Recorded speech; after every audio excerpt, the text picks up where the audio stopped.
वंदे मातरम मित्रों। भक्त का एक ही ध्येय होता है, एक ही स्वप्न होता है, एक ही प्रयास होता है। वो ईश्वर की तरफ तीव्रता से चले, अपने परम वेग से चले और जितना जल्दी वो ईश्वर को पा ले। लेकिन यात्रा बहुत लंबी होती है, हर एक की अपनी अपनी अवस्था होती है। एक कोई भाव जागता है कि मुझे इस दिशा में चलना है, उसके बाद बहुत सारी फेजेस से उनको गुजरना पड़ता है। लक्ष्मण जी और राम जी के जीवन को हम जब देखते हैं कि जब वन में है और कितने ही ऐसे अवसर आए जब श्री राम ने लक्ष्मण जी को ज्ञान दिया, उपदेश दिया। एक बार वो पूछते हैं, जब सीता मैया का हरण हो चुका है और वो अकेले हैं, उस समय ज़्यादा समय मिला इंट्रोस्पेक्शन करने के लिए लक्ष्मण जी को। राम जी ने पूरा उपयोग किया। जीवन में देखिए अवतार भी आते हैं तो किस तरह से जीवन की उस पर्टिकुलर समय का उपयोग किया जाए मित्र। हम समस्या से घिर जाते हैं और समस्या के अलावा कुछ दिखाई नहीं देता। जीवन में हर प्राणी जिस पृथ्वी पे आएगा, इस लोक में आएगा, चाहे वो अवतार हो या कोई पुरुष हो या मनुष्य हो या जीव, कोई भी आएगा, he has to go through this hell. ये नर्क के थ्रू उसको गुजरना होगा। लेकिन उसमें नर्क का ही एग्जिस्टेंस रह जाए और हम सारे आनंद को छोड़ दें, भूल जाएं और जो उपयोगिता उस जीवन की न कर पाए, ये बहुत बड़ा लॉस है।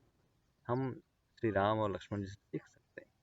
तो लक्ष्मण जी ने पूछा कि प्रभु, आपके संसार में इतने भक्त हैं, इतने अनुयायी हैं, इतने लोगों के लिए आप काम करते हैं, लेकिन वास्तव में आप किन के अधीन हैं? किन की बात को आप कोई मना नहीं कर सकते? किन के लिए आप पार्शलिटी भी करते हुए देखे गए? कौन है? हालांकि ईश्वर किसी के साथ पार्शलिटी नहीं करते, वो कहते हैं कि हाँ, मैं करता हूँ मेरे भक्त के लिए। भक्त के लिए वो इनका उनका इतना, उनके सेवक और उनके भक्तों के लिए can go to any extent. वो हमारे जीवन में देखते हैं कि जिसके लिए बाली का वध कर देते हैं, वही चीज विभीषण के लिए उनको कोई मैटर नहीं करता है, क्योंकि वो भक्त है। और भक्त की एक अवस्था है और उसकी जो चेतना है, उसमें बहुत फर्क होता है। वो ईश्वर ही समझ सकते हैं। तो लक्ष्मण जी से वो कहते हैं कि कामादि मद दंभ न जाके, कामादि मद दंभ न जाके, तात निरंतर बस में जाके। मैं उन लोगों के बस में होता हूँ निरंतर, जिनमें कामादि मद और दंभ न हो। ये ये रिपु है, ये शत्रु हैं जीवन के, जो हमारे और ईश्वर के बीच में बहुत बड़ी दीवार खड़ी करते हैं। सबसे पहला जो फैक्टर है, शत्रु है, वो काम। इस पर्टिकुलर फैक्टर ने पूरे संसार को किस तरह से ग्रसित कर रखा है। और जैसे जैसे हम वी आर सीइंग कि कलयुग approaching faster, it humanity is trapped like anything. इसमें इसको समझने की, उसको दिशा देने की, उपयोगिता को इम्प्लीमेंट करने की परम आवश्यकता है। तो ऐसा कहते हैं कि बागड़ खेत को खाने लग जाए, फिर क्या होगा? ये बागड़ लगाई गई है प्रोटेक्शन के लिए, सुरक्षा के लिए, एक्सटेंशन के लिए। अगर सोचिए कि ये सिस्टम इतना फैसिलिटेट नहीं होता जो आज है, तो इस संसार में कोई भी इंडल्ज नहीं होता एक्सटेंशन के लिए।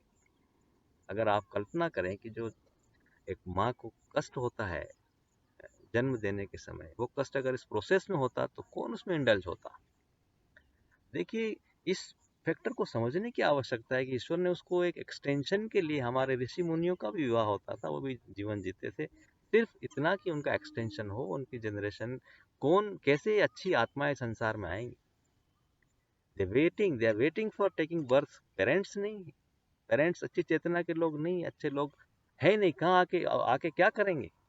अगर आज हम देखते हैं कि संसार में पॉजिटिव फैक्टर में काम करने वाले लोग हैं, उनके माँ बाप कैसे रहे, चाहे वो अनपढ़ हैं, लेकिन उनकी चेतना ऊंची नहीं तो वह जन्म नहीं लेते। ये सब डेप्थ के साथ, इस डायमेंशन के साथ, हम भारतीयों को, सनातन धर्म को जानने वालों को, अपने स्क्रिप्चर में जिनका सम्मान है, रिस्पेक्ट है, जो जीवन में इम्प्लीमेंट करने का मादा रखते हैं, प्रयास करते हैं, सोचना चाहिए किस चेतना से हम इस पर्टिकुलर फैक्टर को समझने की आवश्यकता है, इम्प्लीमेंट करने की आवश्यकता है।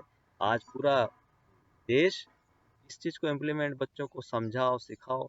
लेकिन हमारे घर में हम देखें, हमारी चेतना को हम देखें, हमारे अंदर कितना क्या, हम किस तरह से डील कर रहे हैं, हमारे अंदर क्या चल रहा है। आप जब अपने घर में होते हैं तो हमारे दिमाग में, मस्तिष्क में जो चल रहा है वो वाइब्रेशन बच्चों को मिल रहा है। मित्रों, आप खुद की अपने सिस्टम को देखिए, अपने हैबिट्स को देखिए, अपने फ्रेंडशिप्स को देखिए, अपनी पार्टीज को देखिए, और फिर देखिए कि मेरे बच्चे कैसे, क्यों ये नहीं सीख पा रहे हैं। हमको हमें पवित्र करने की आवश्यकता है, हमको अपने आप को पॉजिटिव करने की आवश्यकता है, हमको इस दिशा में सही स्पेक्ट्रम में चीज़ों को समझने की आवश्यकता है, और कितना कौन कौन सी चीज़ लेनी है जीवन में, उसका तपस्या करने की आवश्यकता है। तब ये चीज़ें इम्प्लीमेंट हो सकती है, बोलने से, कहने से नहीं हो सकती। तो हमारे बीच ये जो सबसे बड़ा रिपू है, शत्रु है, उसको पहचानने की और उसकी उपयोगिता भी है, उस उपयोगिता को उस तक रखने की आवश्यकता है, उसको निग्लेक्ट नहीं करना है, लेकिन we should not become slave of it. अभी तो स्लेवरी हो चुकी है, and we keep on proceeding like any. मित्रों, मैं सोचता हूँ कि इस सेक्टर में, इस दिशा में हमको सोचने की आवश्यकता है, और बहुत ही गंभीरता से हमारे जीवन को देखने की आवश्यकता है कि जो आप सोच रहे हो, कर रहे हो, वो सब चीज़ें भले ही दुनिया को नहीं दिख रही, लेकिन it has its own impact in your room, bedroom, in your buildings, schools, hospitals, everywhere. उस चेतना के लेवल पे समझ के ही इसको प्यूरिफाई किया जा सकता है, चेंज किया जा सकता है, और उसको, उससे निजात पाई जा सकती है, और उसको उच्च चेतना में, दिशा में ले जाया जा सकता है। उसकी परम आवश्यकता है। टाइम टू टाइम फिर से हम इसको शेयर करेंगे, डिस्कस करेंगे, लेकिन मेरे इस बात पे ध्यान दीजिए कि इसको कैसे, हम सिर्फ बात करने से काम, वो स्टेप लेनी पड़ेगी, हमारे अंदर परिवर्तन लाना पड़ेगा, और हमको उसको उच्च चेतना में हमारे जीवन को स्टेब्लिश करना पड़ेगा, उस भावना से घर में रहना पड़ेगा, तभी ये चेतना बच्चों के अंदर इम्प्लीमेंट, ऐसा मैं सोचता हूँ। मैं आज वाणी को